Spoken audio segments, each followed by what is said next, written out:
Hola, soy Olga Moreno. Vamos a continuar con el curso Retos de la Agricultura y la Alimentación en el siglo XXI. Vamos a terminar la unidad didáctica 5 de Resiliencia de los Sistemas Agrarios hablando de la cuestión de la tierra. Bien, cuando hablamos de la cuestión de la tierra nos referimos a un debate histórico de gran alcance, tanto político como científico.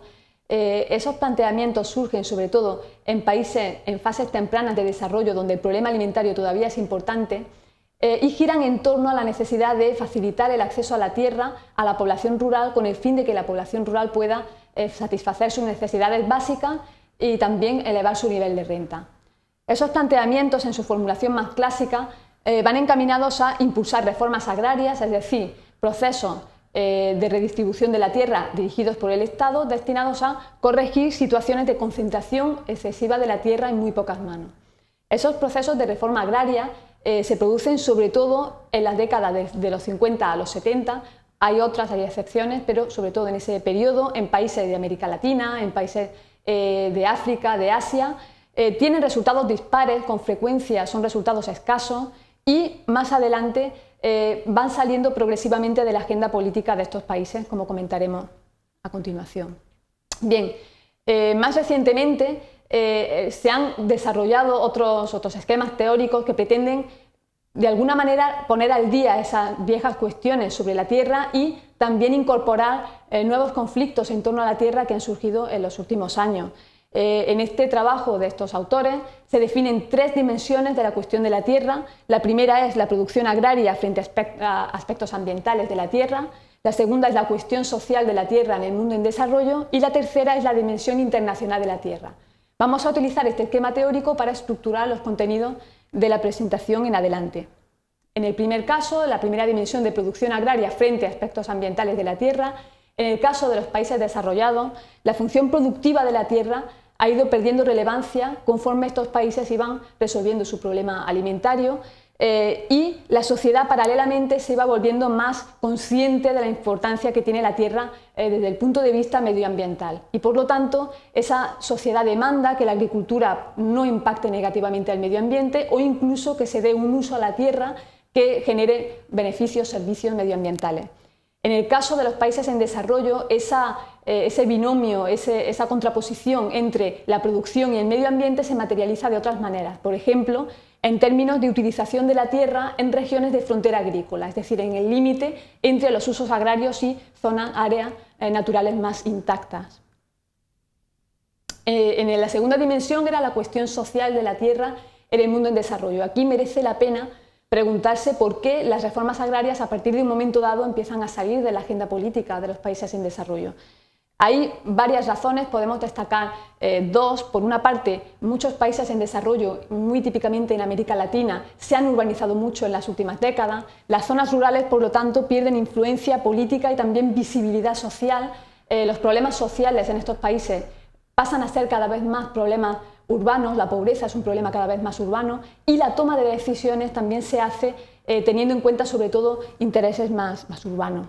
Por otra parte, en muchos de estos países, por ejemplo Brasil, se han producido procesos de modernización importantes de la agricultura y esa modernización ha hecho que los incrementos en productividad estén cada vez más basados en el uso de insumos, de agroquímicos, de bienes de equipo y cada vez menos basados en la agricultura, en la tierra. Por lo tanto, la tierra pierde peso como factor productivo clave en esos procesos de modernización.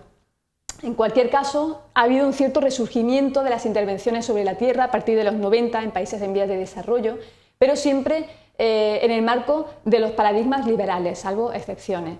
Por ejemplo, se han hecho titularizaciones de tierras comunales, privatización de tierras estatales, se ha favorecido que funcione el mercado de la tierra de tal manera que se favorezcan los arrendamientos de tierras a sus propietarios, etc. O sea que se actúa sobre todo en el mercado de la tierra.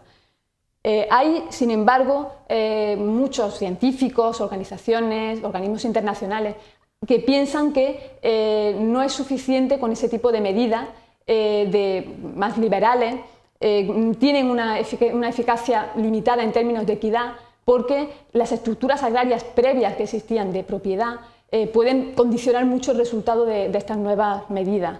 Por lo tanto, como digo, hay muchos defensores todavía de las reformas agrarias en el sentido clásico y estos académicos piensan que si no se cumplieron las expectativas que se tenían sobre esas reformas agrarias en los ejemplos en los que se ha puesto en marcha, es porque no se cumplían determinadas condiciones para el éxito que debían cumplirse. Por ejemplo, que los beneficiarios debían guiar el proceso en gran medida, que el Estado debía apoyar la reforma de manera independiente de las élites del poder, o, sobre todo, también que las medidas de acceso a la tierra debían acompañarse de otras medidas para que los pequeños agricultores pudieran sacar provecho a esa tierra a la que habían accedido, por ejemplo, facilitando el acceso a agua, a otros insumos, a los mercados, a financiación, asistencia técnica, etc.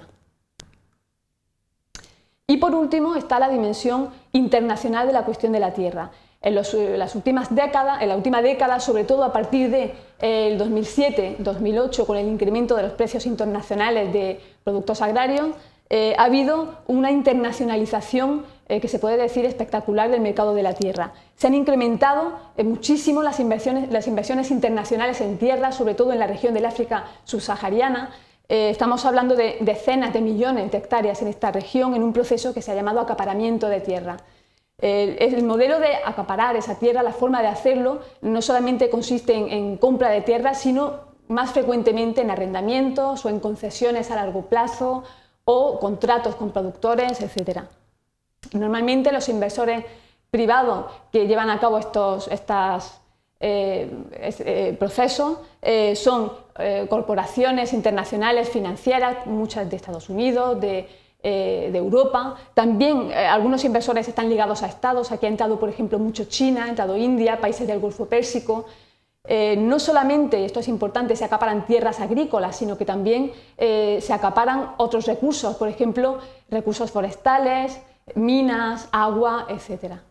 Lógicamente, todo esto está teniendo un impacto importante sobre las comunidades indígenas que vivían en esas tierras que llamamos acaparadas, porque muchas veces se han visto desplazadas o porque han visto cómo se les ha privado de derechos que tenían sobre esa tierra, que a veces no estaban suficientemente formalizados o que no fueron suficientemente defendidos por los estados que han negociado este tipo de acuerdos.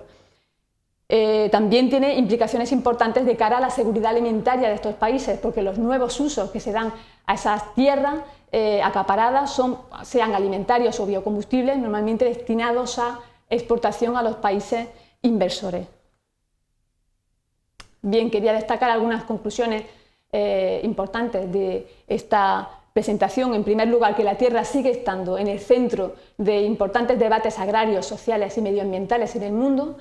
En segundo lugar, que las prioridades de un país respecto a la tierra van cambiando según su fase de desarrollo. En tercer lugar, que las formas de intervención varían en función de los paradigmas políticos, científicos dominantes. También el acceso a la tierra no basta por sí solo para asegurar una salida de la pobreza y que surgen retos globales, como por ejemplo este del acaparamiento de tierras, que necesitan una respuesta. Me he basado sobre todo en estas fuentes para esta presentación y si alguien quiere profundizar en este tema, recomiendo la consulta entre otras de estas fuentes. Gracias por su atención.